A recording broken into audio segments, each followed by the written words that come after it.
Magandang araw mga kamarites. Ayan nga dahil last day ng pasok ngayon, sasama muna ako para magpakain ng baboy kay nanay. Dito kasi inilalagay sa bukid ang mga inaalagaang baboy kasi hindi nga pwede doon sa bahay gawa ng mabaho ang dumi nito at ang ihi. Kaya dito inilalagay yung mga baboy na inaalagaan ng tao dito. Kasi 'pag sa bahay baka magreklamo yung mga kapitbahay dahil nga mabaho ang amoy nito. Kaya ayan, maglalakad na kami ni nanay papunta do'n sa kulungan ng baboy nila.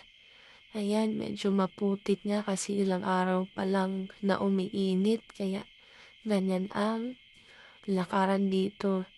Ayan, pero okey lang naman medyo may aangian ka naman o meron ka namang malalakaran sa gilid na medyo tuyo at hindi maputik. Kaya nga nandito na kami sa kulungan ng baboy nila nanay.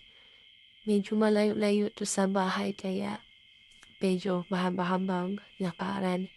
Ayan nga, magdahan-dahan tayo para hindi tayo mahulog sa tulay.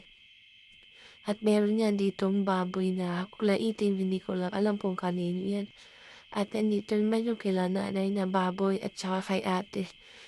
Ayan, medyo malaki na yung kay ate at yung kay nanay maliit pa. Yung kay ate pwede lang hatain yan. At dito nga sila kumukuha ng tubig na ipinapaligo sa kanilang baboy kapag high tide. Ayan. Oh, mataas yung tubig dyan sila kumukuha sa ilog na yan na pampaligo sa kanilang baboy. Hanggang doon na lang muna ang aking video.